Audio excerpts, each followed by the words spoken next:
I could recommend. Here is one of my favorites. It's called Hard Boiled. John Carpenter has always been a man of mystery, one of the few directors who lets his films speak louder than he ever does.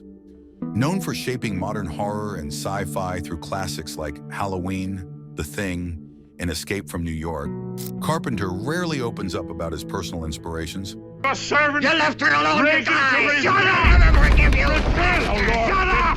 Bastard! Oh! But at 77, during a retrospective conversation about his career, he finally revealed something fans had been waiting decades to hear: his 10 all-time favorite movies. What emerged wasn't just a list of films, but a roadmap to the creative DNA behind one of cinema's most influential storytellers. These are the movies that shaped Carpenter's vision, the ones he watched obsessively as a young filmmaker, the ones that defined his approach to suspense, pacing, atmosphere, and character. On your left! Two of them made it to that shack. Tonight, we explore each of these films, not just what they are, but why they mattered so deeply to John Carpenter. This is the cinematic blueprint behind a living legend. 9. Rio Bravo, 1959. Carpenter has called Rio Bravo one of his comfort films, praising its storytelling, camaraderie, and character-driven tension. Howard Hawks created a world Carpenter deeply admired, simple on the surface, but rich with personality and pacing. The dynamic between John Wayne, Dean Martin, and Ricky Nelson taught Carpenter that genre isn't about plot, it's about people you care about.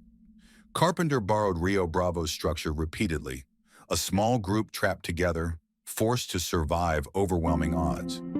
You can see its fingerprints in Assault on Precinct 13, where Carpenter transformed the Western blueprint into an urban siege thriller. For him, Rio Bravo isn't just a movie, it's a perfect lesson in economical filmmaking. Every scene matters, every character has purpose, and every moment reinforces the story's emotional core. In Carpenter's eyes, Hawks created a timeless model of tension and teamwork that he carried throughout his entire career. 8. Only Angels Have Wings, 1939. Carpenter always admired Howard Hawks, and Only Angels Have Wings is another reason why. The film is a masterclass in atmosphere, something Carpenter values above almost anything. The fog, the danger, the adrenaline of flight. It's a world built on mood and tone. Carpenter has said this film taught him how to build a sense of community among characters, even within high-risk environments. He loved how Hawks balanced heroism with vulnerability, adventure with melancholy. It inspired Carpenter's ability to mix genre thrills with human emotion, the way he did in The Fog and Escape from LA. More importantly, Carpenter admired how Hawks created tension without needing monsters or supernatural forces, proof that danger is most terrifying when it feels real. 7. The Exorcist, 1973. Carpenter has openly praised The Exorcist as one of the most terrifying films ever made. What impressed him wasn't just the horror, but the discipline in its construction. The movie is slow, patient, methodical, exactly the kind of tension Carpenter himself would become famous for. He admired William Friedkin's use of sound, silence, and realism. The possession scenes weren't cartoonish. They were grounded, clinical, unsettling. Carpenter believes The Exorcist set a new standard for what serious horror could be, opening the door for films like Halloween to be taken seriously. To Carpenter, The Exorcist was proof that horror works best when it feels possible. 6. The Searchers, 1956. Carpenter has long held The Searchers in high regard, calling it one of the greatest American films ever made. What captivated him most was John Wayne's complex, morally conflicted performance. Ethan Edwards wasn't a typical hero. He was damaged, haunted, unpredictable. Carpenter admired how director John Ford used vast landscapes to mirror the emotional loneliness and intensity of the story. This film influenced Carpenter's understanding of isolated protagonists. Characters like Snake Plissken and MacReady were spiritual descendants of Wayne's Ethan Edwards. The Searchers taught Carpenter that heroes don't have to be noble. Sometimes they can be broken and still unforgettable. 5. Psycho, 1960. Carpenter has praised Psycho as a film that changed the entire grammar of suspense. Alfred Hitchcock's ruthless misdirection, his willingness to kill the protagonist early, and his use of silence inspired Carpenter's minimalist tension building in Halloween. He respected Hitchcock's control over audience psychology, how he weaponized timing, angles, and music to manipulate emotion. Carpenter has said more than once that Halloween would never have existed without Psycho. The DNA is obvious. The stalking shots, the eerie calm, the sense that danger is always slowly approaching. For Carpenter, Hitchcock wasn't just an influence, he was a teacher. 4. Vertigo, 1958. Carpenter believed Vertigo was Hitchcock's true masterpiece. This film impacted him not just as a director, but as a storyteller fascinated by obsession and paranoia. He admired its dreamlike pacing, its haunting Bernard Herrmann's score, and its psychological depth. Vertigo showed Carpenter how to use color, composition, and rhythm to create a hypnotic tone. Its slow build, emotional unraveling, and spiraling tension influenced Carpenter's approach to atmosphere-heavy films like Prince of Darkness and In the Mouth of Madness.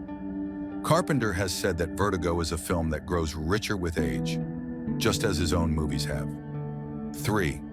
The Thing from Another World, 1951. Before he remade it into one of the greatest sci-fi horror films ever made, Carpenter was a lifelong fan of the 1951 original. As a child, the film scared him and thrilled him in equal measure.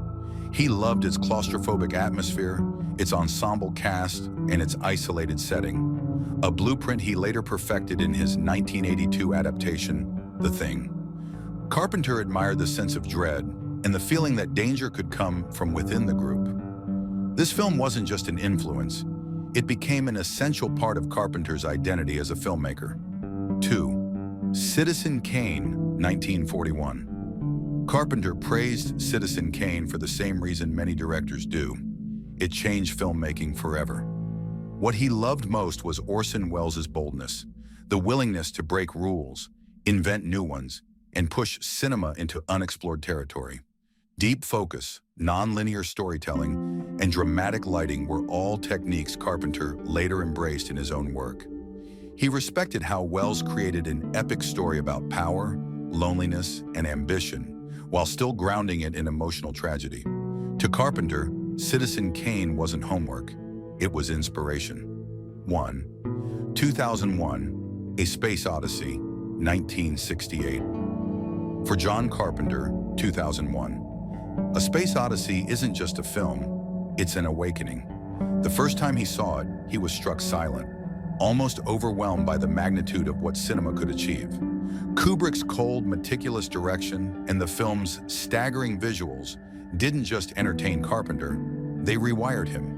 He often said that 2001 is the closest film to a true religious experience, a movie that forces the viewer to confront the vastness of existence and the insignificance of humanity.